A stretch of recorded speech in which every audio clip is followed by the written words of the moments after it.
few words, I'll just introduce our group. Some people here are new. Um, this is a group of people who have an interest in classical studies. Many of them are classical scholars, but others are people who have some respect for classical studies. And we meet once a month or so to discuss how the knowledge of the classics might have some relevance to contemporary life. And I think that the talk by Dr. Michel Kundmueller will be really exemplary in that respect. Um, Dr. Kundmueller is an associate professor of constitutional law and political theory at Old Dominion University. Her research focuses on the American judiciary, ancient thought and American political thought, literature, and the role of moderation in the health of political and legal communities. She's the author of a book on the virtue of ancient heroes, a lovely book called Homer's Hero, Human Excellence in the Iliad and the Odyssey, and articles on Homer, Cicero, Augustine, Shakespeare, J.R.R. Tolkien, the United States Constitution, Harper Lee's To Kill a Mockingbird. Her current book project, Moderating the Republic, is on the rhetoric of Atticus Finch, and that's what she'll be speaking about today. And unusually for our group, Michelle has actually held a job at one point in her life. She worked as a lawyer. In any case, it's a pleasure to introduce her and to hear from her speaking on Attic rhetoric and the conflicting lessons of Cicero and Atticus Finch. Thank, Please. thank you so much. Thank you, Gabriel. Thank you, Sophia, today, but also over the last couple of years for providing so much backbone so that this organization can happen. Um, and I just want to add that I've really, really enjoyed our talks, our emails, and that it's part of the reason why I've enjoyed them touches on the same part of the soul, my soul, for the reason why I'm writing the book that I'm writing on. And I had to think a little bit about exactly why that is, which was a kind of a joyful experience getting ready for today. I'm at that point where you've got enough words, but they're not good enough words yet. So this is a real opportunity to really think through what I'm trying to say and why. And I couldn't think of a better group to try to articulate it to, because I think I'm sharing the time I've been sharing with you all is coming out of the same impetus for which I'm writing the book. All that to say, thank you for being here. And thank you for those who made this possible. I'm really looking forward to this. Um, I want to give a short preface about where I'm coming from more specifically on my book project and on Attic Rhetoric and To Kill a Mockingbird before I give you an overview of where I'm headed. So basically, I've been in love with literature since I was a little girl. Then I discovered that the Constitution was written by lawyers when I was, I don't know, 12 or 13, and they planned a government. And that seemed really cool. So then I wanted to be a lawyer. And then in college, I discovered political theory, and my soul was torn in too many directions. So I was a lawyer for 5 years, loved it, but then went back to school, became a political theorist. And I'm sharing that with you because this project really comes out of those three loves and devotions in my life. Um, However, at the same time, I'm also in the process of writing a book of which I would say Cicero is, very important to the theory component of the book, particularly Cicero on rhetoric. Because of that, ancient theories of rhetoric and the way we speak about rhetoric in philosophy, communications, rhetoric studies, political theory is important. And also the concept of the demagogue. And those are all things I've never worked on before at all. Of course, I've come across them in my readings many times, but I've never worked on them. And so I'm particularly happy to be speaking to you all because I think all of those are things that some of you are more expert on by far than I am. So if you, for example, hear me using the term rhetoric and you're thinking, well, that's not what Cicero meant by rhetoric, or I refer to his style of speech as demagogic. I can't help but think of it that way. I'm pretty sure most people don't exactly think of it as the same thing. Maybe this is a forum where we wouldn't tend to debate with one another over those kinds of concepts and textual purities, but I would really welcome that. And I just wanted to preface by saying that I really welcome not just kind of exploring the ramifications of my ideas, but if anyone has thoughts about how I could better articulate them or better ground them in foundational concepts, that would be extremely welcome. So having said all of that, let me give you, I'm going to put this in the chat because, as I mentioned, I was a lawyer first. And quick trade secret, if a lawyer gives you a PowerPoint, they're insulting your intelligence. They think that you're too dumb to understand what they say if they speak verbally. I understand, because I've lived in too many different disciplines, that each discipline has its own norms, so I don't take it personally when anyone else uses a PowerPoint. I can't bring myself to do it. So by way of a slight crutch to myself, I am going to, in the chat, drop an extremely short 3-line overview of my outline of how I plan to proceed today. I have one slightly more detailed with 4 lines coming up, and that's it for visual aids. So my plan for today is to first of all give you a nutshell of what the argument of my book is. I'm leaving out a few bits and pieces that are specific to law, but I'm going to give you the nutshell of the argument. Then I'm going to take a step back for a minute and try to give you a so what that's really specifically tailored to CFCI, why this would be something I think might be useful or interesting or obnoxious and inflammatory, I don't know, to you all. And then I will get into the nuts and bolts of trying to show you why I think my argument is right and what it might lead to. At that point, I'll give you a slightly more detailed outline. So that's my plan. I also am really hoping to leave a lot of time for discussion so that I can hear what you all have to say. Okay, so how did I frame my research question for today? I'm going to read it to refresh my memory as well as yours. How can we beneficially speak to one another when we're seeking justice with those with whom we fundamentally disagree?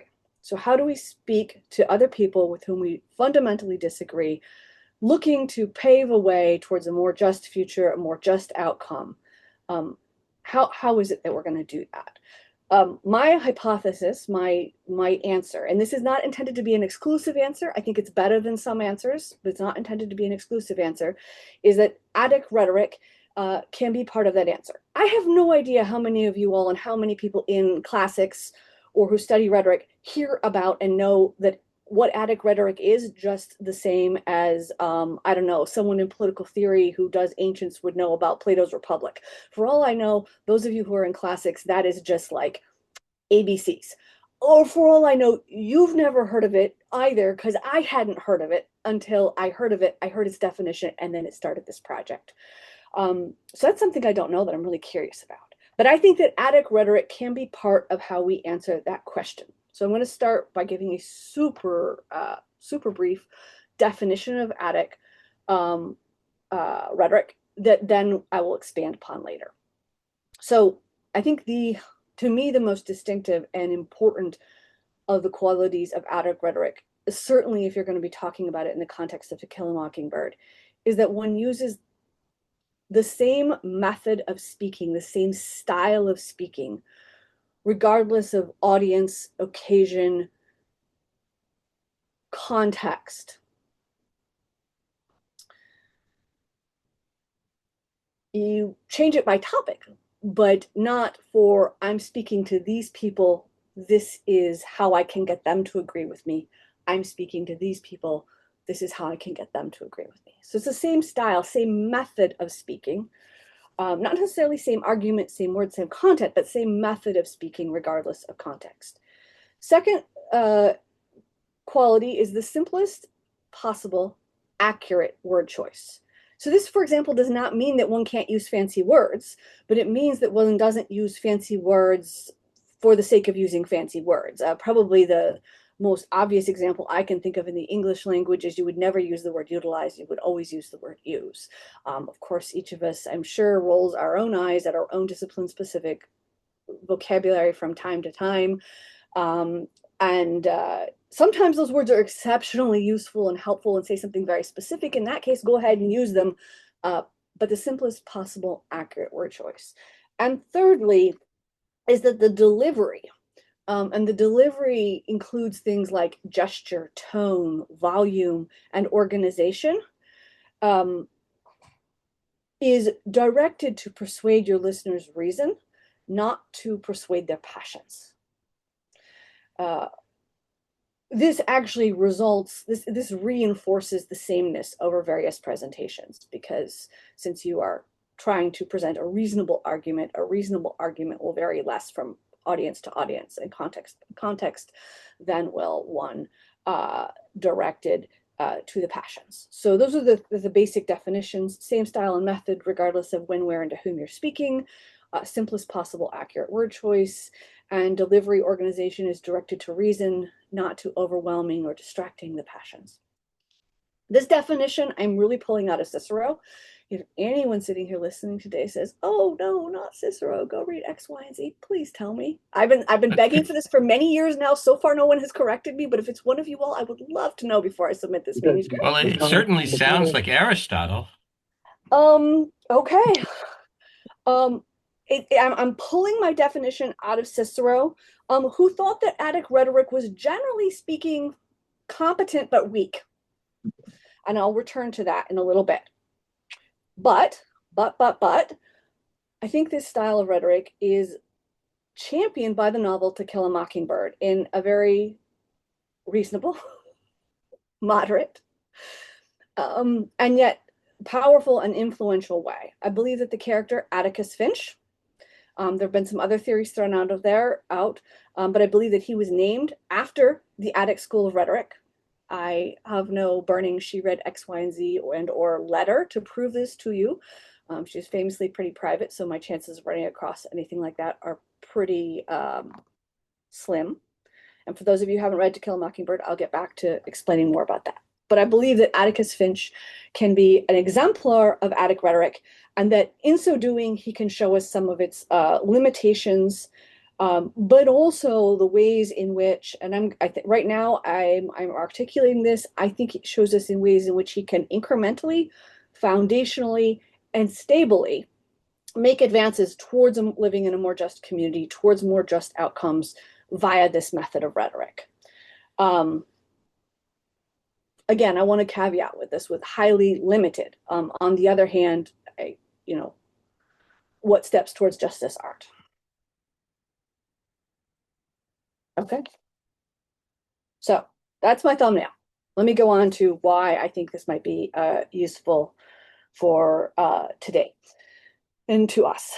The me part of that, please tell me where I'm wrong. The us part of us. I have thought since we first started sending emails all over the place, and our first meeting or two that was really just what the heck are we doing and why, that the thing that we have most in common that is most important is, I can put this a couple different ways, but I want to say an affinity for Socrates. Now, you might be sitting there thinking, I'm not even a Socrates person. I love Aristotle, or I'm all about the ancient poets. So maybe I could make that a little broader and say, I think what we have is a preference for a Socratic or Platonic and or Socratic method of exploring, learning, debating, dialoguing with one another over, right? So it doesn't have to be your favorite, over what we typically see in our culture today, which I would say is most horrifically modeled for us in social media, the meme, and much of what passes for news. And I don't mean to demonize or praise either side of that debate, because I'm pretty sure we all know it can get pretty ugly in terms of content, in terms of actually having content on both sides. Another way of saying this, we're not meme people. When something happens in the news, I don't find it an adequate comment to post something to the internet that shows a dumpster on fire floating down the street. I'm not saying I'm always above smiling at this kind of thing, but inflammatory rhetoric that is intentionally devoid of substance, all the way down to the short political commercials, and we can pick them on both sides of the aisle. We could take the Daisy ad, or we could take I Like Ike, right? To make it a little older.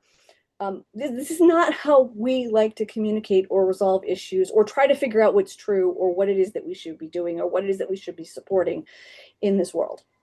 And I think this makes it really hard for us to speak to other people.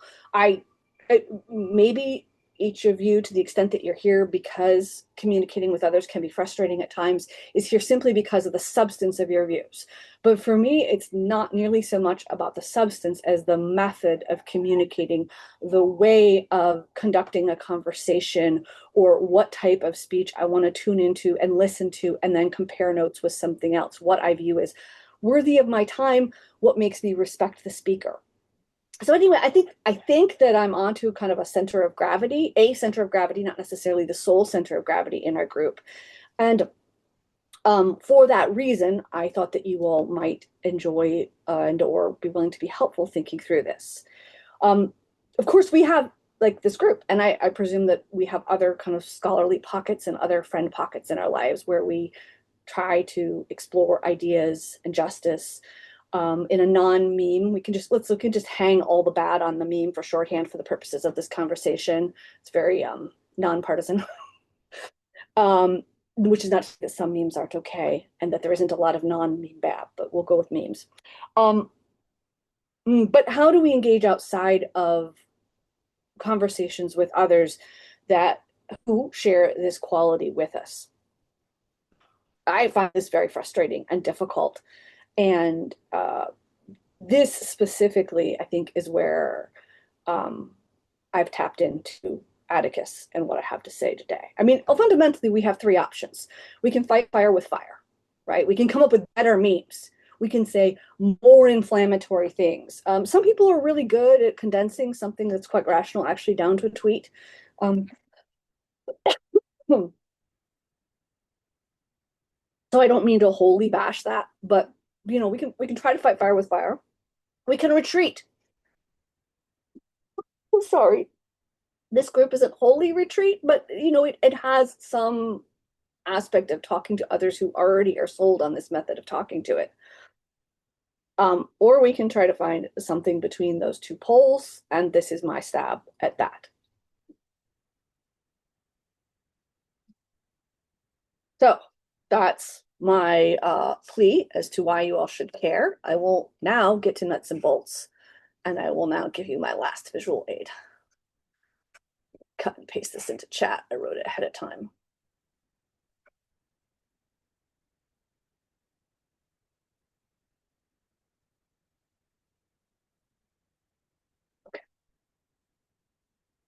So first of all, I should talk a little bit about To Kill a Mockingbird, because especially outside the United States, I can't assume. Inside the United States, you can almost assume audience knowledge of it, but outside you can't. And so it's my privilege to talk about that. Then I want to give a little bit more detailed information on Attic rhetoric. Again, open to correction. Tell you why I think Atticus is Attic, and then move on to discuss more fully what I think some of the promise and limitations of Attic rhetoric are. Excuse me. Okay, so I'm going to start at the very beginning here. It's probably at least someone's favorite novel here, and someone hasn't heard of it. So if it's your favorite novel, forgive me. To Kill a Mockingbird was written by a woman named Harper Lee. It's the only novel she ever wrote. She was famously private, so we know some stuff about her, but not a whole lot. By the end of her life, when more stuff started to come out about her, there was a lot of money to be made in publishing a book about Harper Lee. So I tend to view some of the stuff that is supposedly written based on personal accounts towards the end of her life as a little bit suspect. To Kill a Mockingbird was published in 1960. It takes place in 1930s Alabama. No particular reason why many of you should know this. So in case you're wondering, 1930s Alabama, that's Jim Crow, that's lynchings, that's segregation in the South. It's, Mississippi and Alabama could probably compete with each other for which one was the worst. Maybe somebody knows, I don't, but it is the stereotype of that worst picture of one of the worst parts of American history. Harper Lee herself grew up in a small rural Alabama town, not unlike the town that she describes in her novel and where all the events in the novel take place, although she insisted throughout her life that it was not a recreation of her hometown. It was simply meant as kind of if we have the concept of the everyman of a certain time and place, this town was meant as the every town of rural South, maybe specific to Alabama, maybe not, of the 1930s.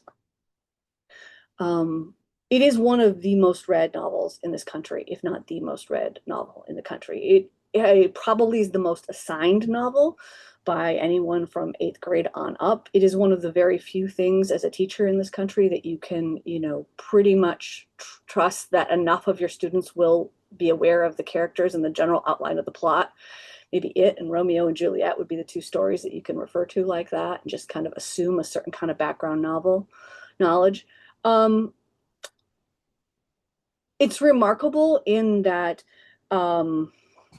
it's not only so incredibly widely read, but it's also read by a very diverse age group of people. In other words, there's some debate over whether or not it's appropriate to hand it to a 10 or a 12-year-old, but by the end of middle school, most people are in agreement that the book is age appropriate, if it's appropriate for anyone ever. Because I don't mean to be presenting it as having only fans. It does have detractors. Up to, there are 60 and probably 70-year-olds whose favorite novel it is.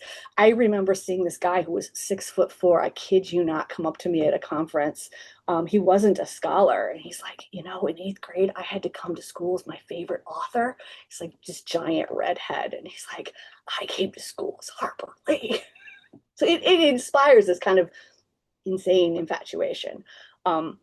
And part of my job is to try to say something positive about this book without joining all of the adulation and all of the infatuation, because frankly, some of the praise, I think, misses some of the drawbacks. So I touched on this, but it's not just read, it's really crazily loved. In 2011 or so, the ABA, the American Bar Association, actually removed it from its running every year for American attorneys' favorite fictional attorney. So they said, like, no more voting for Atticus Finch. We're taking him off because he'd won so many years in a row that they just said he was a god. We had to take him off the list, and nobody could compete with Atticus. It's also won awards like in Great Britain for, you ask people what's the most influential book you've ever read, and I think there was a survey in the UK where it was like the Bible and To Kill a Mockingbird were like this with what was going to get the #1 choice. Recently, just to acknowledge this, because some of you are probably aware of it, there have been a lot of arguments that Atticus Finch is really Harper Lee's dad, and also that we should read the character from Watchmen into To Kill a Mockingbird, which was her kind of almost posthumously published novel. I'm not going to get into that today, but if anyone wants to during Q&A, happy to do. I don't think either of those are true. All right, To Kill a Mockingbird plot summary.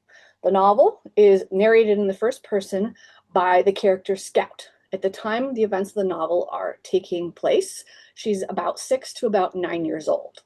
Part of the reason why you can have a story that's about race, lynchings, rape, there's all sorts of other stuff going on in the story that's not necessary for today, that can be assigned to 8th graders and often handed to a 6th grader if you know them, that has all these serious topics in it, is because it is told by someone who is 6, 7, 8 years old while they're observing the events. So that gives you somewhat of a narrow, less graphic lens on what is going on in the story. But the voice of the narrator is telling you as an adult about what she saw and heard and learned when she was 6, 7, 8 and how it changed her. The girl's father is the infamous Atticus Finch, a small town attorney who, generally speaking, doesn't like to do any criminal law. There's a gentleman named Tom Robinson in the town. He is Black. He's presented as a stand-up, honest guy. He is accused of raping a white woman. The entire town wants him lynched and or legally killed through a trial, which you can tell is not going to be unprejudiced, would be a good word for it, because of the jury pool in the town. Atticus is appointed to defend Tom in this case, so he's going to be his defense attorney. He's appointed by the court. The court would typically pick a junior member of the bar, but instead points to Atticus, a more senior member, and says, you're defending this person, which can be done in an American court and was not infrequently done then. Atticus thinks, because of the jury pool in that town, that he is going to lose the trial, but He also thinks, for reasons we won't detail today, but that I've been researching, that he has a good chance to win on appeal. There are recent Supreme Court cases at the time that indicate, I think, that he's right, although in the literature he's been bashed on this point. He tells the children, who kind of think he's nuts. They say, everyone in town says you shouldn't be defending this guy. You shouldn't be defending this guy. He tells his children, the one thing that doesn't abide by majority rule is a man's conscience. I have to do this because I know it's the right thing to do. I have to do this because otherwise I couldn't look myself in the face in the mirror and I couldn't try to tell my children what to do. He navigates the legal aspects and the aspects of assisting his children to deal with the backlash of his defense of Tom Robinson that happens in the town. So his children are called names at school and they overhear really ugly things said in town. And they are actually in the process of getting a bit of PTSD over this in the first place. The night before the trial happens, he sits by the jail to make sure that the rural folk don't come in and lynch his client. They do come in. They do have plans to lynch his client. He diffuses the lynch mob. Some people say it's not him who lynches the lynch mob. It's his children who show up unbeknownst to him. Even if the children are the ones responsible for talking the lynch mob down, they do it with the method of speaking that he has taught them over the course of their lives. And he says, when the lynch mob says, you got 30 seconds to get out of here or it's going to get ugly, he stands there. So it seems to me that if nothing else, we can give him credit for putting himself and the lives of his children on the line, which is, more than I personally have ever done for anything. So I got to give him credit for that. The trial happens. He gives a closing statement, which is often taught in this country as a way of introducing children to the concept of the rule of law, equality before the law. He loses. He persuades one juror, and the jury stays out longer than any jury in this town has ever stayed out before when a Black person is accused by a white person. So that's his big victory, which is kind of funny that lawyers love him so much, right? Because he went down in a giant explosion of badness. His big victory is he stops the lynch mob, which, if you read about what lynch mobs do, is actually not inconsequential, but he stops the lynch mob. He converts one juror to his side, which hasn't been done before. So yes, that's progress, but it doesn't do his client much good. His client is actually killed trying to escape jail before they can come to appeal. So in the novel, we are not allowed to really see whether or not he was right about that. We also see his children grow. We see there's an individual in town who employs his client's wife, Helen. Helen is Tom's wife. And at the beginning of the novel, this gentleman, Link Dees, the employer, is too afraid to do anything, to stick his neck out, basically, to do anything to protect Tom's family. Or Tom. By the end of the novel, he outs himself in front of the entire town as being on Tom's side, as being willing to take risks to protect Helen's ability to have enough money to support the children. So right, Atticus makes some headway, but it's certainly not a resounding victory. So let's talk for a minute about Attic rhetoric. As far as I can tell, the Romans were the first to come up with this school of Attic rhetoric. Maybe somebody else described it, but the Romans gave it that name. Brutus of A2 Brutus fame was a central figure in the group of people who started calling themselves the Attici. The Attici, as best I can tell, and this is of course through the lens of Cicero, kind of picked a fight with Cicero. Cicero, and this strikes me as true, was running around saying, I'm the greatest orator ever. Do it my way. I'm awesome. I can persuade anyone. I can hold babies up. I can point at pitiful defendants. I can make them cry. I can make them laugh. They hear me 3 towns over. I'm really not exaggerating. I'm just condensing some of the things he says about his capacity as an orator.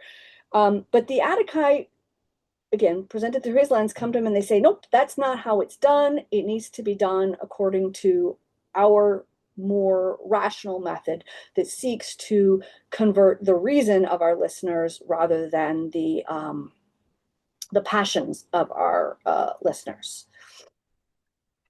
Uh, so I'm reading this out of, I'm not going to cite chapter and verse today, but I'm getting this out of Brutus, the Tusculan Disputations, De Oratore, um, Optinagenare Oratorum, and Orator. Those are my primary sources on what Atticus is saying about this.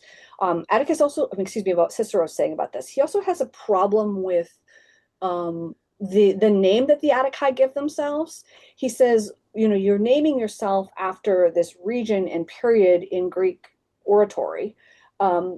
But really, that's not how the Attics spoke at all. And so Cicero keeps going back to Demosthenes, who Cicero views as speaking like himself, and says, see, he makes them cry one time, he makes them laugh another time, he gestures, he rises his tone low, he comes down wide, he has this elaborate organization to his speeches that diverts the attention of his listeners and gets them to basically go with his, persuades them by a means of what I would call trickery, by distracting them from what the listeners might view as the real issues.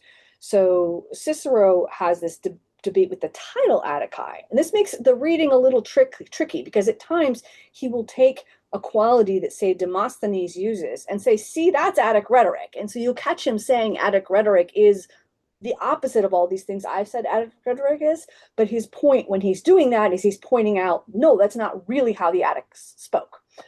So I'm not championing that the Roman Attici were right or wrong, or Cicero was right or wrong about how the Attics spoke. I'm using this title Attici the way the Romans, such as Brutus, used it, and the way Cicero mostly uses it, except when he's trying to pick apart the nomenclature. But I wanted to point out the nomenclature thing, because the nomenclature thing means there's a lot of great quotes where it sounds like I'm dead wrong, but it's because Cicero's kind of being a smartass, I guess. So, I mean, it should come to you by now that when Cicero is describing his own style of rhetoric and its kind of theatricality, it really reminds me of what we imagine demagogic speech to look like, sound like, how it manipulates an audience. I have a hard time after the reading I've been doing not viewing Cicero as a kind of a champion of demagogic methods, whatever I might think of the substance of the policy he's putting forward. I would love for someone to point out to me where I'm wrong there and how I need to make a distinction. Um, so, so I just wanted to throw that out there as a question. Let's talk.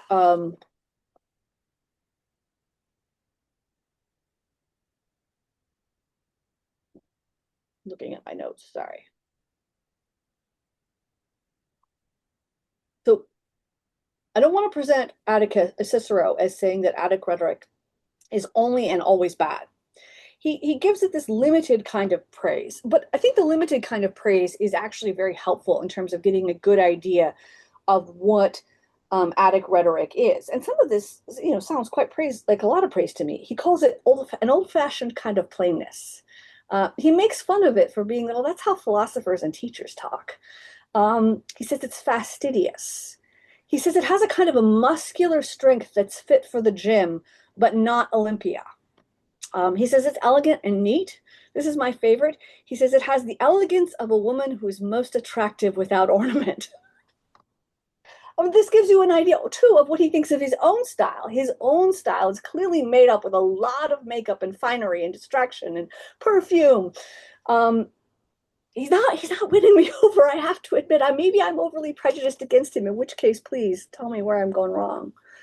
But at the end of the day, and this is the claim of Cicero's that I take more to heart and really have to chew on. Just says, Attic rhetoric is just not powerful enough, right? You got to know what the passions of your audience are. You've got to address those. You've got to leverage them to get them to agree with you. Coming at them with a rational, well laid out, well organized, plain spoken speech, it's just not going to get you there. Okay, can you see how that is actually like that critique can be applied directly to Atticus, right? Like I may sit here, his many fans may sit here, and we listen to him give this really rational speech to the jury, in which he is correct, but he does not persuade them. We watch him give his children really non-inflammatory, simple, good, sound ways of understanding what's going on in their town and what has to change and why and how in order to make it a more just place. But is that really doing anything? And indeed, much of the critique of Atticus is basically he's not loud enough. He needs to jump on the table and wave his arms and really get passionate about this. And so part of this is we got to stop and ask ourselves, is Cicero right? I mean, and then to go back all the way to the beginning of what I was saying is like, are the mean people right? Like if we need to wave the flag and play dramatic music and show dead babies to be persuasive, is that if we really believed in our causes, would we do that too? Now, again, I will try to be even-handed as I ultimately articulate this. But right, you can tell where my heart is, and I'm not going to try to belie that. All right, so why do I think Atticus is Attic? His probably most distinctive feature is his univocal way of presenting himself. As a matter of fact, if the novel's at all fresh in your mind, when you hear the definition of Attic rhetoric, you say, oh, that's where Atticus's name came from. I can give you a couple examples. About midway through the novel, his children are talking to their neighbor, and unrelatedly, the daughter says, whoa, my dad's the same at home as he is in the yard. And the neighbor woman who's known him all his life says, oh, yes, yes, I know your dad is the same in private as he is out on the street. An example that's more directly related to speech rather than just kind of generally how we carry ourselves. During the closing statement in Tom Robinson's trial, Scout narrating says, my dad said, gentlemen of the jury. And then the narration says, and he spoke in the same tone, he might have been saying, Scout, speaking to me at home. And then she describes a bit more and she says, but here he was speaking to folks like he was speaking to them on the post office corner. Now, a good novel doesn't just tell, it also shows. So as you read the novel, you can tell that there's very little range. It's explicitly said that he never raises his voice. Once or twice he is sharp. When he is sharp, it's actually because he needs immediate action in response to, it's like, call the doctor, right? Like you need something right now before someone bleeds out. But generally speaking, his tone of voice ranges from slightly arid or slightly detached to gentle. That's his range. He doesn't speak low. He doesn't speak high. His gestures are things like folding a newspaper and setting them down. Once or twice, his daughter can see that he's trembling a tiny bit. He uses the same phrase in various settings. So he's definitely got the univocal sameness thing going on. And I think actually, even if you think about the novel, right, the novel can be read by children. And it can meaningfully be read by adults. That's kind of a sameness in address.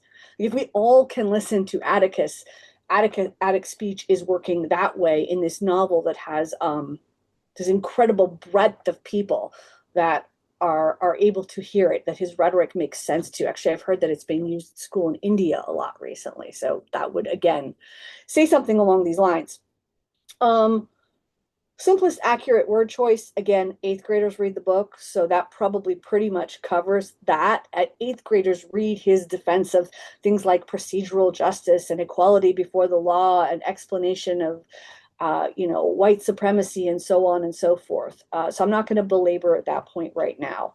And then his delivery, I mean, that really goes back to the sameness, right? Not high, not loud, not large gestures, no theatrics whatsoever. There's one scene that maybe you might interpret him as having a bit of theatrics, but he turns away from the jury before his voice drops. And then he says something like, like, believe him, as he finishes his closing statement and walks away. But the jury wouldn't have seen it. So to me, I'm not sure that counts as theatrics. Um, so yeah, actually, when I heard the definition of Attic rhetoric, I thought Atticus Finch. Then I was really surprised everyone didn't just know this. Then I went back and I reread the novel one more time, and as much as I love this aspect of the novel now, it has almost lowered my estimation of Harper Lee as an author, because it's like she's beating a dead horse with this. It's like so over and over and over and over again throughout the novel. Okay, so I hope I've convinced, as well as I can, given the diversity of our backgrounds, you that Atticus is indeed Attic. If not, let's talk about it. Um, but why would I be proposing that this is a good way to speak? Why shouldn't we want Atticus to kind of set himself on fire to be more persuasive? Um, we would have a question over whether or not we could really expect many of us to have the skill level of Cicero at this, right? So, I mean, one thing Cicero does say about it is that, well, Attic rhetoric is not easy. He says it does require some skill. It doesn't require the greatest amount of skill. And so it might be that we want to speak like Attic, or in an Attic style, because most of us aren't genuinely Ciceronian. Maybe there's a few gifted people in every generation who truly can wield that kind of art. But for those of us who can't, Attic is a good second best. And that's probably not a bad approach for most attorneys, right? Because most of them, if they go for Ciceronian, are probably just going to make fools of themselves. And for teachers too, probably, right? Most of us aren't that level of gifted and expert in our craft. And Cicero says that basically you're going to embarrass yourself a lot less if you don't try to do what I do if you don't know how. So that would be one argument we might make. But what if you really had the Ciceronian bag of tricks? Would it be the right thing? Would it be better for the town? I want to caveat here, there's a whole representation of Tom aspect of this. I think that a conversation with your client would be part of this. That's something that I kind of deal with in a little bit of a lawyerly way in the book, and I'm going to set it aside from now. I want to say basically one negative thing about Ciceronian Attic rhetoric in this regard, and then a couple positive things about Attic rhetoric in this regard. Okay, so Cicero's advice is you got to speak according to the audience that's in front of you. I don't know what Cicero would think of this. I haven't found any passage that's really dead on. And you're defending Tom Robinson in front of 12 white, male, barely literate white supremacists. What kinds of prejudices, passions, preordained beliefs do you think you're going to have to play on? I mean, maybe Cicero could get them to flip on those underlying positions, but Cicero doesn't seem to be saying you get people to justice by pulling on their emotions. He seems to be saying you get them persuaded. Now, the easiest way to get these people persuaded might be to do something like paint a really undignified portrait of Tom, make them feel pity for being placed in such a horrific situation, cast aspersions upon his accuser, play upon their sexist prejudices against Mayella, his accuser. I think that gets really ugly real fast. I'm not going to spell it out, but maybe you guys can, in your own imaginations, think about how it is that you play on the prejudices of that particular audience to get them to acquit Tom. I don't think it's a civil rights move. I think a lot of people reading the book, they're thinking like you pull out the civil rights speech. I don't think that's what's going to happen. But water under the bridge, let's say you could get really impassioned, do the Cicero thing, and move them. How stable is that movement? And what does that movement then do to the culture over time? So I said at the outset that I wanted to argue that as much as the advance that Atticus is able to make is extremely limited, frustrating, it's not enough. You don't go home and feel like you've done a good job. You don't rest. It's not asking people for more time. It's not asking people to quit pushing. I mean, I have Martin Luther King Jr.'s letter from a Birmingham jail, and the white moderate in mind, right? That's a problem. I think there are some reasons to praise the kind of process he makes. So it's limited and it's incremental, but I think it's also foundational. Why do I say it's foundational? Well, let's think about what stopping a lynching means. Aside from the individual involved, where yes, there's some benefit, but if ultimately they go to the chair, not clearly nowhere near enough.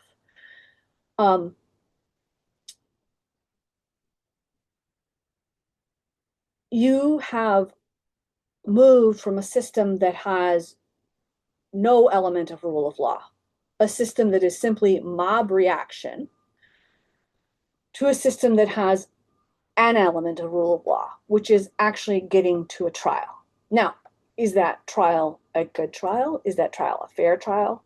No, the novel shows us because of the jury, it is not. The point I want to make, however, is that if you can't stop the lynching, you can never improve the trial. Right? Because we can do everything we want to trial process to make it better, to make it more fair. But if we can't actually get to that point, that due process of law point of the trial is moot. So I think that's actually a pretty important, pretty foundational. It is a prerequisite to further advances towards justice. If you don't got that, you got nothing. Similarly, winning over the one juror, his family, his children, these are all, what is it that they are won over to? They are won over to agreement to hit with him in the moment, Cicero might say, but they are also being persuaded or in the process of being persuaded to accept principles like the rule of law, due process of law, equality before the law, skin color shouldn't matter before the law. Are these enough to render the world or the world of the novel wholly just? Clearly, no, they're totally inadequate. But are they necessary stepping stones to further advancement? Yeah, I think they are. And insofar as they are, if you don't have a better idea, which maybe you do, then I think we should accept that progress, welcome it, build on it. And then finally, this might be the most important distinction. I think that, maybe this is just my prejudice as a result of loving my ancient scholars, but I'm still going to rest with them and say that there's something more stable about persuading someone's reason and persuading them to be the kind of person who listens to a rational speaker, as Atticus does, and that when Atticus persuades, the entire Cunningham family, Link Dees and his children and some other people in the novel, as he influences them not only to the substantive policy differences, but also to the method of discourse and to being accustomed to that method of discourse and to, as it is kind of schooling them to be ruled by their reason, it creates a certain inoculation against the next demagogue or against the next Ciceronian style orator who is going to advocate for God knows what position. Or at the very least, if listening to Atticus doesn't make you a better listener and more likely to be ruled by the reason in you that he's directing himself at, listening to the Ciceronian style orator is going to deteriorate your capacity. I mean, it's actually kind of what he seems to be aimed at, is deteriorating your capacity to be ruled by your reason by teaching your passions to overwhelm your reason and to be ruled by them. So it's that foundational and stability of the progress that Atticus makes that I think are reasons for us to consider admiring, consider emulating, consider adopting his method of speaking. But in full knowledge that this isn't going to make us victorious in all of our fights. We are not going to persuade everyone. We are not going to persuade most people. But the wins we might make might be wins that will bring about better rewards in the future, be more stable. I mean, at one point in the novel, Atticus says that because the jury stays out for a long time, he thinks that there's hope, that there's, this is so depressing, that there's the shadow of a beginning. Do you see how there's this kind of mismatch between the triumphant feel that people have for the novel and the character? And like within, it's a shadow of a beginning. Shadow of a beginning is not enough, but what else are we going to get? So maybe we had best go after that. Um, in closing, I think maybe I haven't figured out exactly where and how and when I want to articulate this.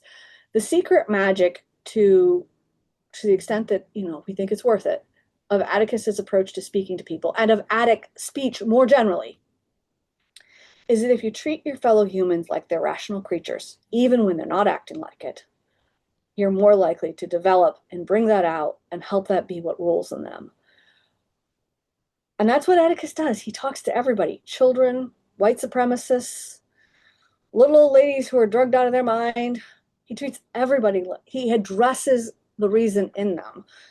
And he knows he doesn't control the whole show. And yeah, he lives with the results. So that's what I've got in terms of how to respond to this moment. And I'm really, really, really looking forward to what everyone might have to say. Thank you, guys. Thank you, Michelle. That was wonderful. I'm going to step out of my role as moderator, I guess, and ask the first question. And that is, it sounds like Atticus fits the model of Socrates in terms of a principled man, but it sounds like his rhetoric would be different from Socrates's rhetoric.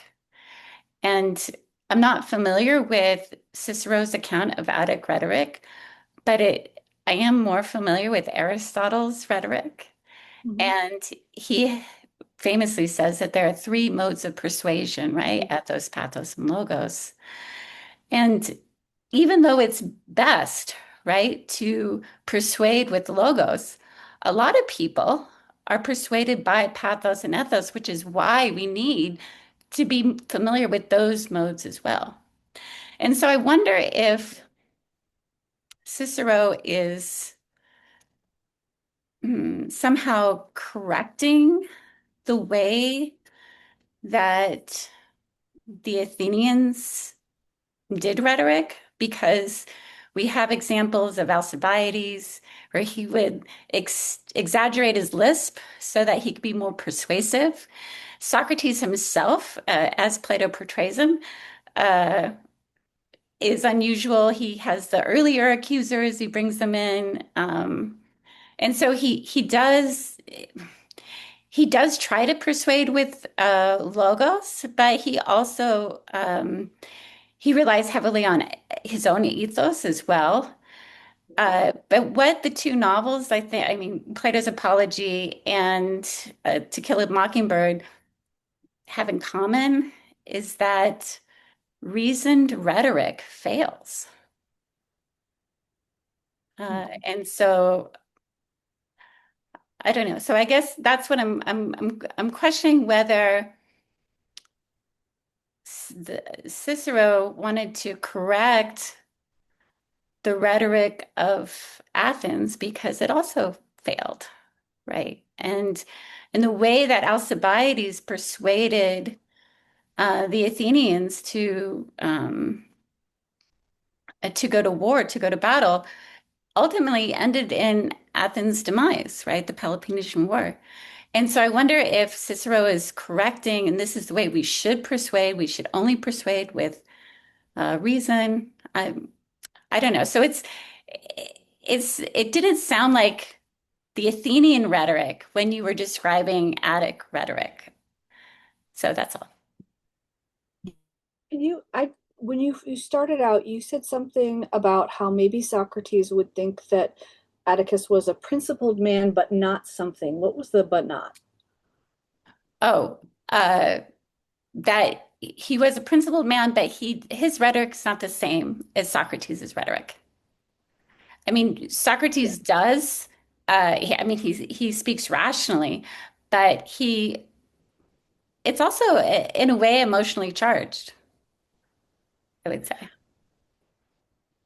So, um, I mean, that made me think of a couple things, and thank you for putting it in conversation with our classical friends. It's so helpful.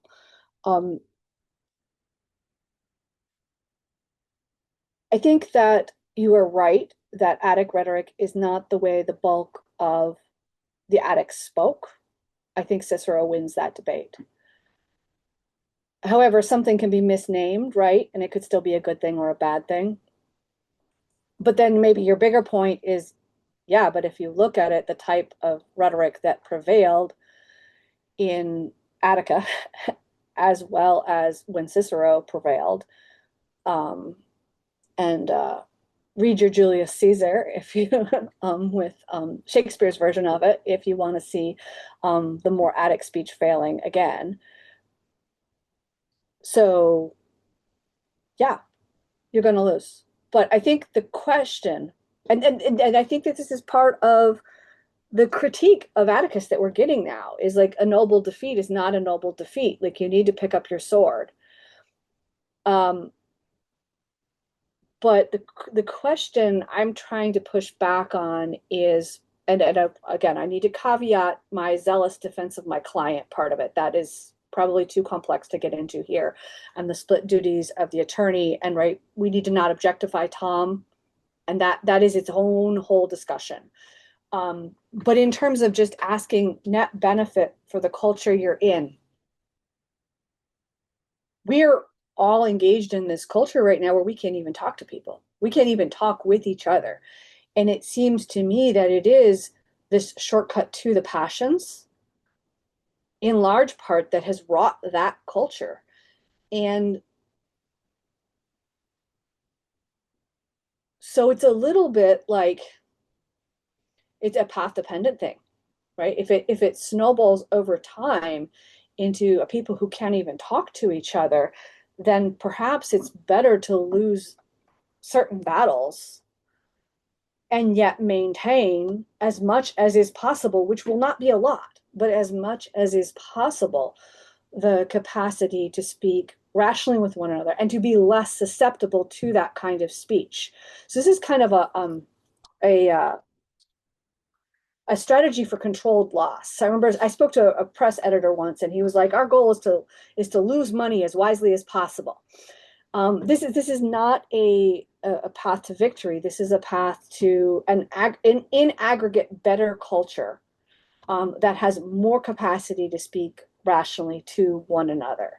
So yeah, I think you're right. I to press back just a little bit on that, and where I think maybe Cicero has a blind spot is that it seems to me that when you speak like a truly Ciceronian rhetoric, unless you are kind of the Alcibiades with the tooth that ding and gleams when you speak, unless you are truly him, you destroy your ethos when you speak like Cicero. And part of one way of saying how Atticus is so persuasive is because he has the ethos. But why does he have the ethos always on his side? He has his ethos always on his side because of that uniformity in the way he speaks across venues, and because he addresses everybody as if they are fit to be his co-citizens, even when they're not. And that's how he brings them up to his level. And I think it's his ethos who does that. And we could say, well, that's kind of a shortcut too, and that isn't valuable. But I think it's valuable because it is teaching them how to be better citizens in the moment that it does it. So it isn't just ethos in the sense of charm, where an equally evil or good, to use shorthand, individual could wield it. It's better than that. It actually has a substantive value that it brings along. So yeah, it's a loser strategy. But does it win more than we think? Maybe. Thank you. Alexander is next, and then Raphael. First of all, thank you very much, Michelle. I found it really fascinating talk, and I was very glad to see you discuss rhetoric, which is such an important central theme as in the classical inheritance. I was thinking, just as an aside, that Quintilian's Institutio Oratorio talks a bit about Attic rhetoric, and it could be an interesting counterpart. And he kind of thinks of rhetoric as sort of the center of all of education in some sense, because you need to be able, to have a broad education to speak on any theme. So just following up a little bit, I mean, my question's a little bit similar to Sophia's, and I'm wondering if it ultimately comes down to anthropology, whether you think people are more passionate or more rational, right? I mean, you mentioned Brutus a few times, and Shakespeare kind of masterfully portrays Brutus as presenting a rational case for why patriotism required the death of Caesar to prevent Rome from falling into a dictatorship. And then you have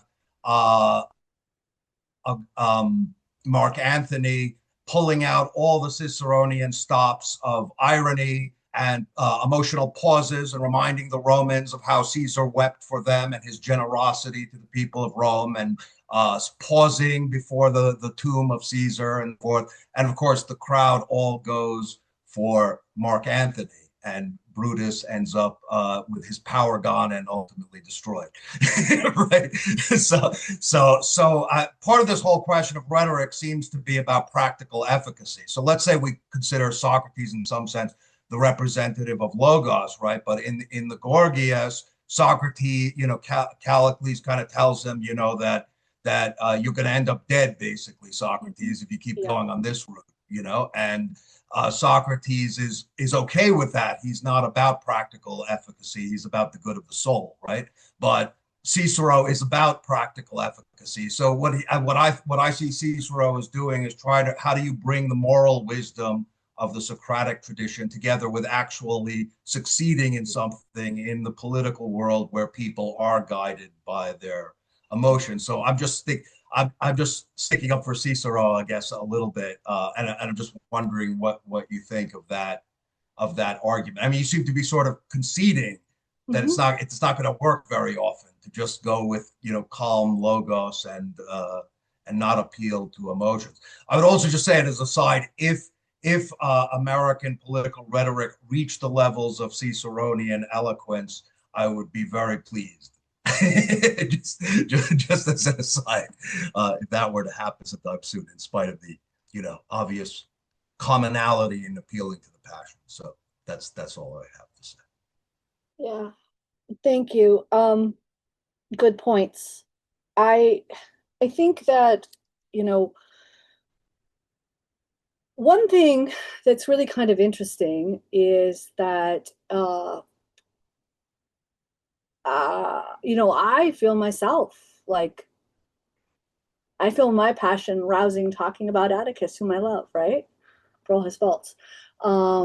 I feel a lot thinking about him standing there potentially with his children dying to do the right thing. I feel a lot when he tells Jem, it's the most crushing line in the novel. I'm tearing up. He tells Jem basically what has to change and that some of it is going to cause some violence. So he's painted the picture for his son Jem about better times in terms of race. And then he says to him, and I hope it's not in your time. Right? So he's motivated to make the world a better place, to make it more just because of his children, but his children are also the limit of what he wants, right? Because he can sacrifice them at the jail, but maybe doing the right thing even when you so it's a crushing line.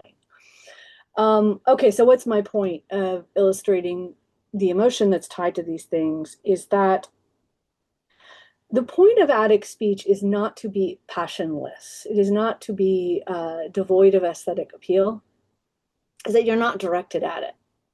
You're not using it to manipulate the reason. And I mean, if you right, the Brutus Mark Antony example is perfect and well placed, right? Brutus loses to Mark Antony every time. But it is not as if Brutus or Atticus or the Attic orator don't have a certain beauty, a certain aesthetic appeal, a certain appeal to our emotions. Even the novel, Right to Kill a Mockingbird, it's so moderated. It's so moderated, but it has evoked a kind of love for it, for its characters, for its tone. It has a kind of beauty to it. So it is not an attempt to divorce us from our passions. So the passions are a secondary in address. So I want to say that about it, because to say anything else would be to almost make it like not human. And I think that that would be a mistake, that the passions and reason go together. And then you said something along the lines of, but you're not going to win often. And maybe this is a good time for me to mention kind of how I think this plays out in the American context, or can play out in the American context, and more generally, which is that it's not that yes, it's true, it doesn't win often, but what it does, I think, is it creates a drag on the system. It creates a drag on the system on catching us on fire with our passions and leading thoughtlessly with them. And I think the best way, I don't think this is the only example, but the best shorthand way for me to mention this is to bring up, I've got an entire chapter devoted to Tocqueville and the tyranny of the majority, and the role that the attorney plays, not in stopping the tyranny of the majority, not in stopping the demagogue. The attorney in Tocqueville's portrait of like what the attorney under the best case scenario can do in a democracy is not win, but what they can do is they can temper the tyranny of the majority. And I think that fits really, really well with the novel, not only because Atticus is an attorney, right? And he's actually like literally playing this role of tempering the tyranny of the majority. And not only because that's actually what happens every time an attorney stands up for an unpopular client. This is a very real thing. Every time you stand up for an unpopular client, you are facing down the majority as an individual. That's terrifying. But because it teaches us to kind of take a long view of this, and to think of the goal is not necessarily to win. The goal is to change the culture that much, whatever that much is under these circumstances. And so part of what I love about How to Kill a Mockingbird illustrates this is it shows us it's not just that the rhetoric of the attorney is more moderate and has this moderating effect on the whole via the institution of the courts. It does, and that's well recognized in separation of powers literature. But it's that the social or cultural influence of the attorney on their children, on the people they interact with, on all of these others can be quite powerful in the aggregate. It doesn't have to be attorneys, because look at To Kill a Mockingbird itself. How many 12-year-olds have read that book and thought lynchings are bad? Okay, that doesn't sound like much, but as opposed to living in a culture where it's okay to say lynchings are okay, it's actually really freaking huge. So I feel like, and here I am getting all excited about it again. I do this every time.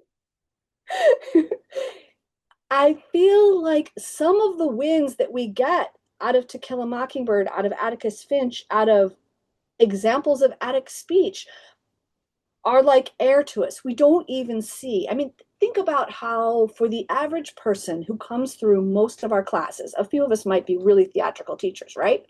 But most of us are probably not. Most of us are on the Attic side of the spectrum. And if you're not, I'm not meaning to disparage you. My Shakespeare class was not taught by an Attic man, and it was one of the most memorable experiences of my life. Right? That influences that person going forward, as compared to if they had never had that experience. So yeah, we lose. As you said, I conceded the point. But do we change the overall tenure? Do we have the capacity, and do maybe attorneys carry a special duty to temper the immoderation of our national, world, community, university rhetoric? Yeah, I think we have that power. Raphael? Thank you very much, Michelle. First of all, Alexander, you have a really cute beagle on your sofa. I love him. And Michelle, thank you very much for your talk.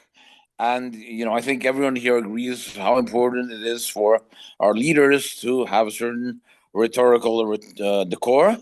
And I was wondering if you think it is a viable enterprise to put all the thoughts and ideas and goals we have and shift them from qualitative plane to a quantitative one and create indexes where suppose we analyze the campaign rally speeches of the best, say, 10 leaders in America in the last half century, and basically like award scores to the different aspects of their speeches, so that then in the future you can say, oh, this is a speech that has a score which corresponds to that of a leader, and this speech is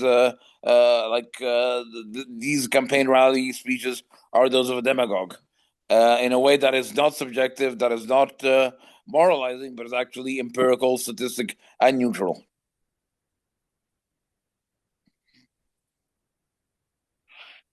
So, I think that could you come up with some kind of a rough method of doing that that might be more right than wrong? Maybe, but I think it's kind of like student-teacher evaluations, where any value that you get out of it then drives the system in a way that is not good. And let me explain some of the monkey wrenches I mean. I think that you would have to, for example, gauge everyone as they speak over time. That's enormously complex. And how could any quantified method take into account how circumstances are actually different, and therefore this should count and this shouldn't count? Someone's capitalizing on an event versus, I mean, if we got together in good faith and evaluated speeches where none of us had a dog in the race, we still wouldn't agree completely with one another, but we could try. Then geography, right? I mean, not just different parts of the world, but like different parts of Alabama in different decades have different baselines. Different languages, different cultures have different baselines, different genders, different ages. I tend to think that you would do more harm than good, and that this is kind of one of those things where you're better off using prudence to try to figure out than building an algorithm. But that's my answer to most such questions, so take it with a grain of salt. I mean, Michelle, but doesn't this undercut the argument that Attic-style rhetoric is superior if then, when you look at it more closely, you cannot quantify what, exactly makes characterizes the healthy speech of a healthy politician? I mean, I didn't say you can't quantify. I said that I thought quantifying would be counterproductive in the long Okay. run, especially because then the metrics would cause people to game the system. So I also said I didn't think you could quantify it very well. Okay. But I don't think that admitting that something can't be quantified is the same thing as admitting that it isn't real. I don't think you can quantify how much two people are in love with each other, and I think that that is either quite real or quite not, and that most important things, even in politics, fit more or less under that rubric. But I mean, different approaches. So political decor, you would say, is more of an art than, science. Political decorum? But yes.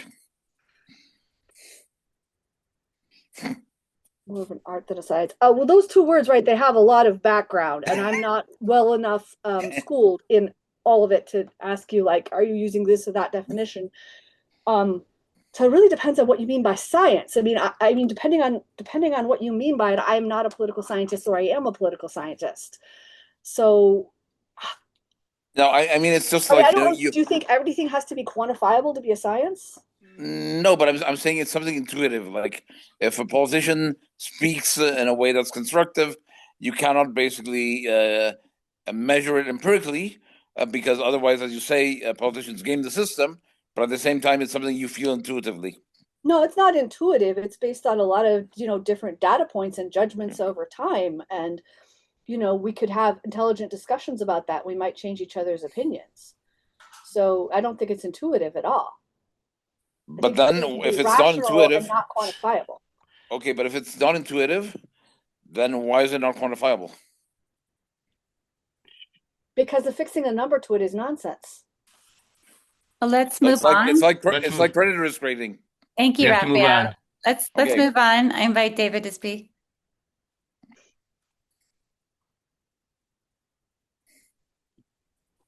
David Chaps? Okay, well, there is a message from Gabriel in the chat. What kind of rhetoric does Harper Lee use to bring this message to her audience? And how did it come about that she succeeded? Yeah, no, that actually is a bigger win than Atticus himself. You are dead right. It is, I think the novel is clearly a piece of Attic rhetoric. And I think, the girl in me didn't see this right off the fact. I think part of the reason why that book gets discounted is because it's children's literature and it sneaks right under the radar. There's almost no scholarship on it. There's like these edited volumes in various like fringe interdisciplinary studies. Um, and here it is, like winning the minds, hearts, and behaviors of our children. I mean, I don't know how many lawyers grow up wanting to be like Atticus Finch. How powerful is that? Even if they don't live up to it, they're probably less jerks than they would be otherwise. Not something we can measure, by the way. And yeah, so the novel uses the simplest accurate language it possibly can, although some people would say it's not accurate enough and that it's kind of not graphic enough to tell the whole truth.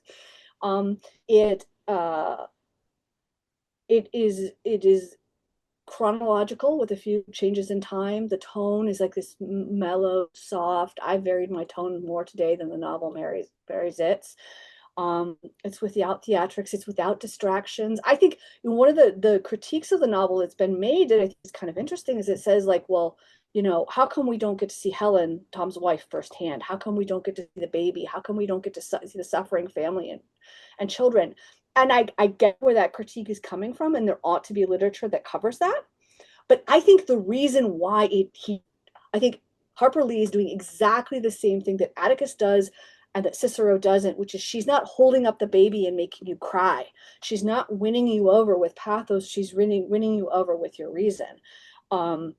And then in terms of like the univocalness of it, the overall tenor of the novel, I think holds up well, but even more so the fact that it is a novel that crosses international boundaries, crosses age boundaries, and that she didn't write a book for children and a book for adults. She wrote a book for everybody. So yeah, I think that little win there of sneaking into the hearts and minds of 12-year-olds all over the place is pretty huge. Does that answer your question? Gabriel? Okay, so David is having some audio issues or speaking issues. David, I invite you to write your question in the chat, and I invite Hannah to speak. Oh, thanks very much. Thanks, Michelle. I'm fully convinced, persuaded by your argument and both the rhetoric and the content.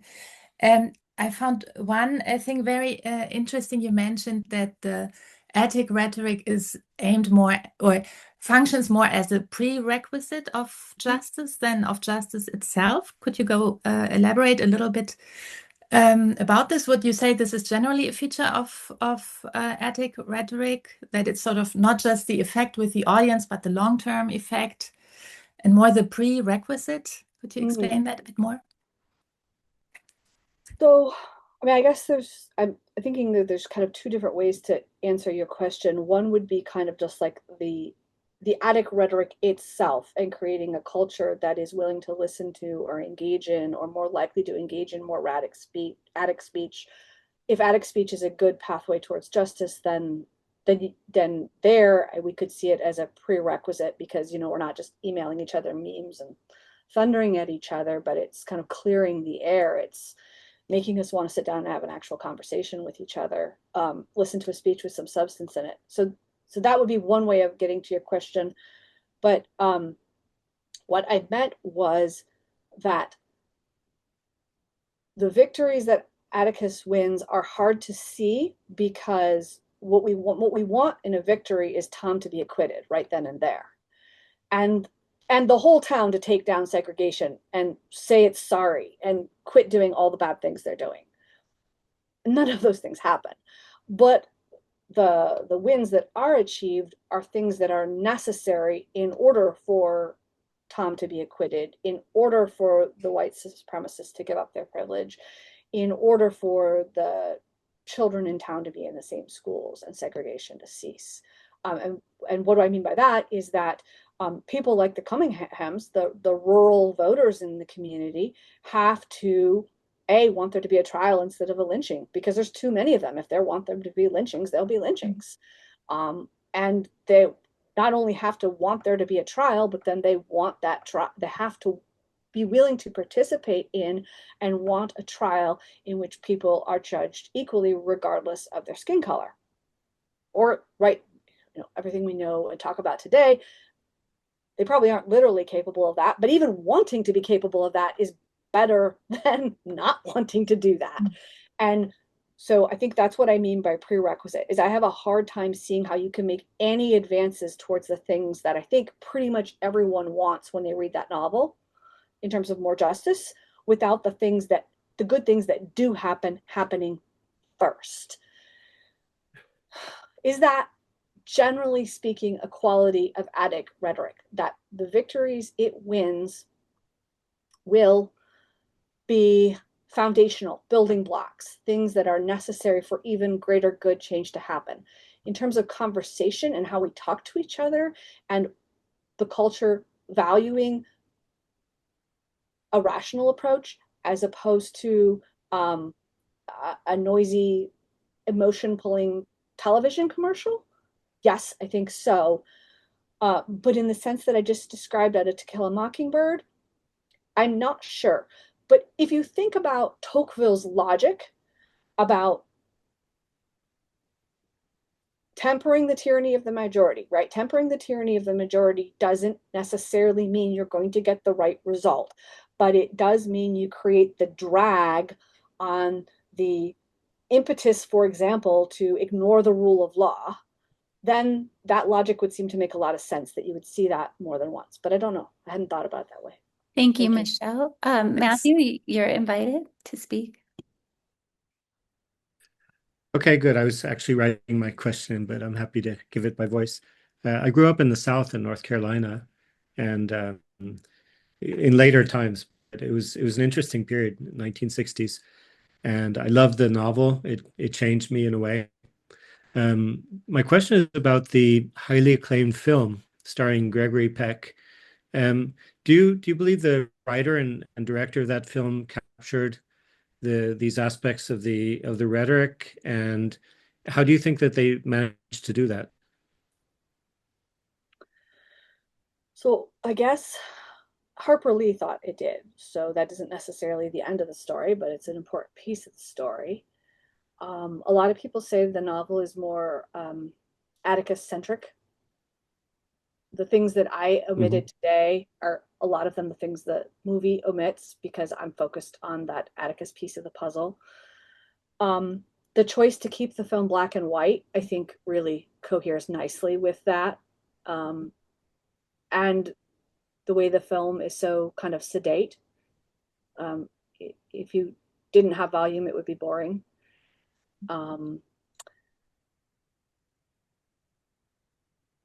So in terms of tone, yes, very much so. This is just me reading it like I read a book. I haven't thought about this question very much.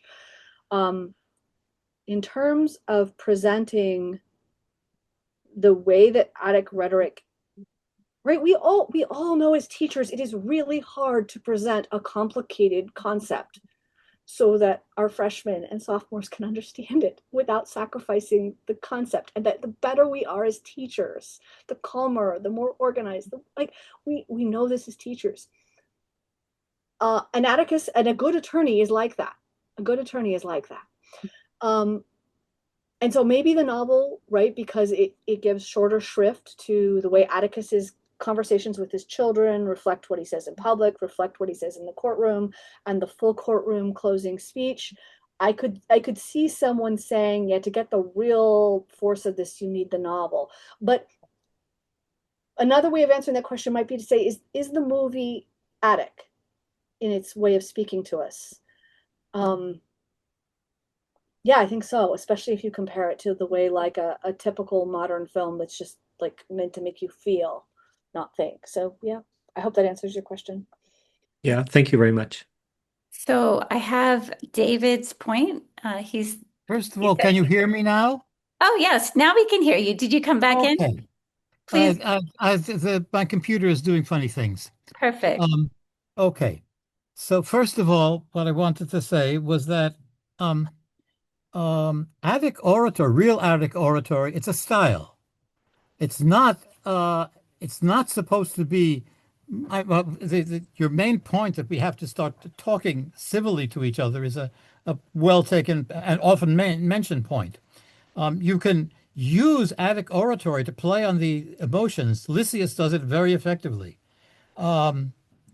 Caesar's commentaries are as unemotional as they can be, and they were written entirely to push to pursue a dictatorship, literally.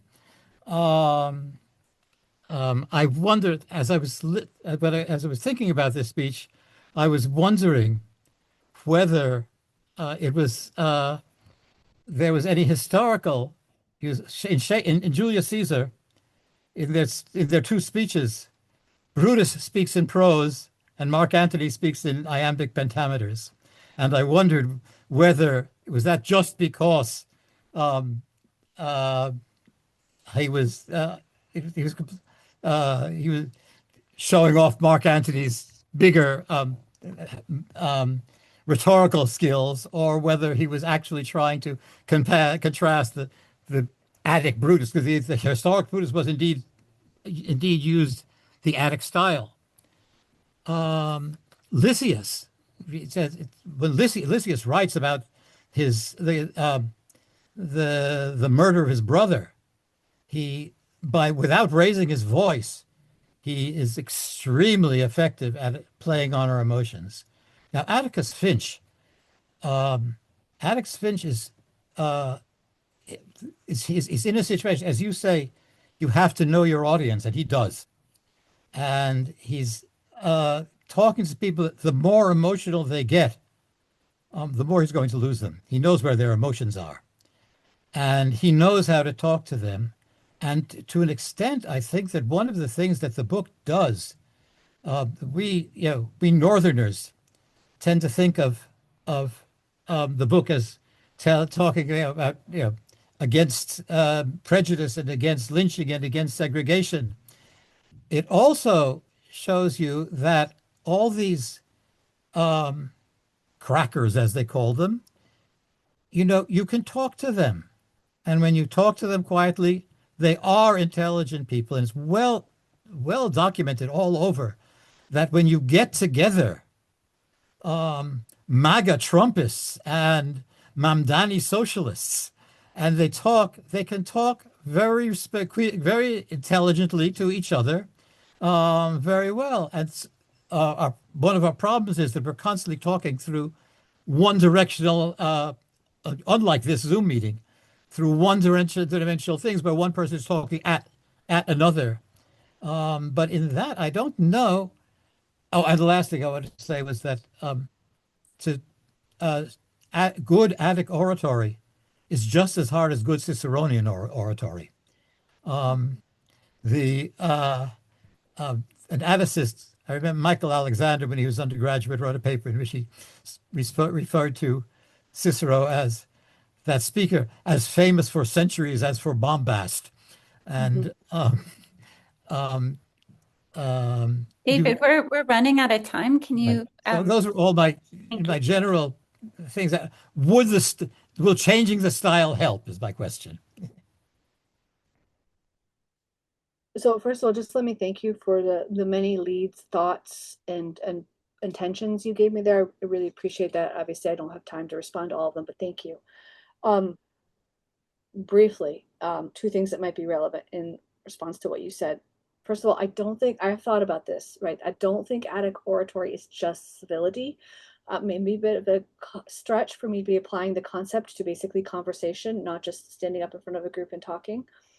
But the style includes more than civility. You could be civil and actually be quite Ciceronian. I've heard many of a gallant Southerner speak in a very non-Attic and yet civil fashion.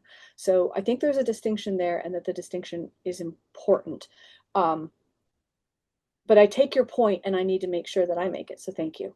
And the other thing I just wanted to mention is I agree with you. I think venue is very, very important. And I think venue is part of the reason why this is an area where lawyers and college professors, for that matter, have the potential to make an impact in a kind of a Tocquevillian sense.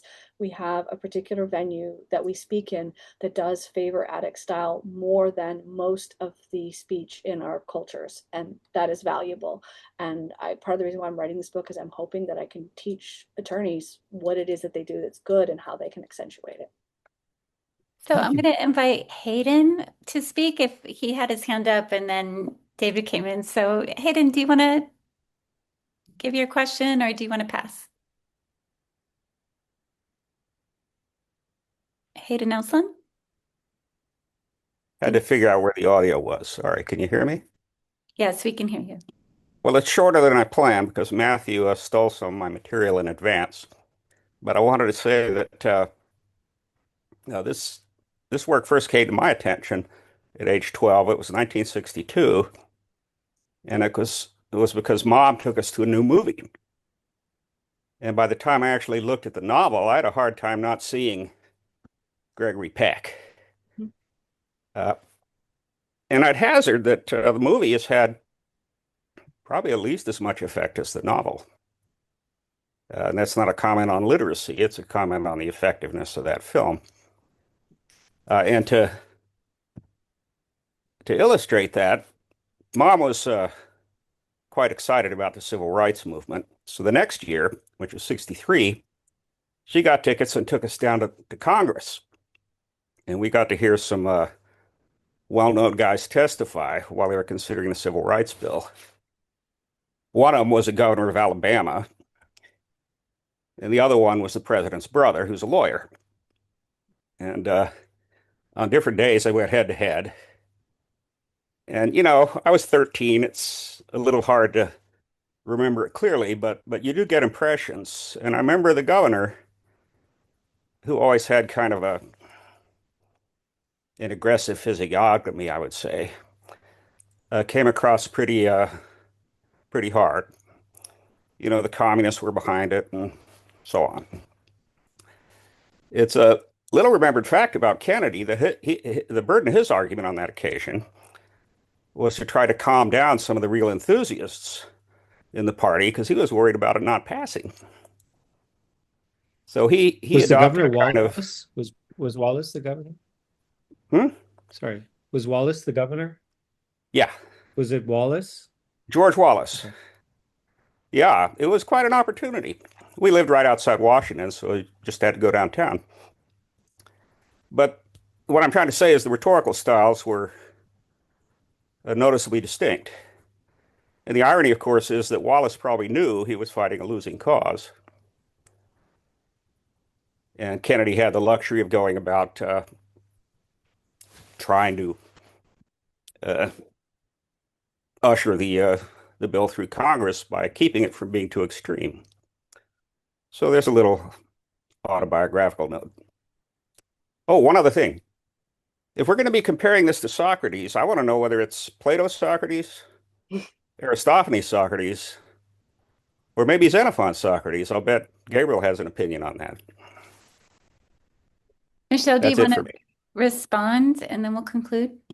Oh, I really want to say thank you, especially to the two of you who kind of have the personal experience of reading it more at the era. I really appreciate that. And your story, Hayden, is so cool. Thank you. I think that as much, kind of explored this today as a kind of an everyman's dilemma, but I also think that this is a use of power dilemma that runs through the legal profession, and that many lawyers feel torn in their hearts about which type of orator they ought to be and what will come of it and how they ought to use their power. And your example in the Senate, right, is really in the going to watch Congress is another really lovely touch point for that. And another moment, right, where we see like this is real. This is like an actual thing happening. So that makes me happy. Thank you. Thank you, everyone. And actually, one other thing I wanted to ask, somebody mentioned Quintilian and somebody mentioned, I'm not going to, Lysias. If you mentioned something specific to me and you have 5 minutes after this and you wanted to send me an email, oh, that would be lovely, because I really do want to integrate and grow from this. So thank you. If not, I might email you. Wonderful. Thank you, Michelle, so much for your wonderful presentation. We learned so much. And I give it now to Gabriel to conclude our meeting. Well, I'll just repeat what Sophia said. I really, really enjoyed this talk, and I think everyone did. And we're looking forward to seeing what you produce from this. And we'll see everybody next time. We'll send out a message and we'll invite you to our next meeting. Thank you so much, everyone. I really appreciate it. Thank you, everyone, for coming. Bye.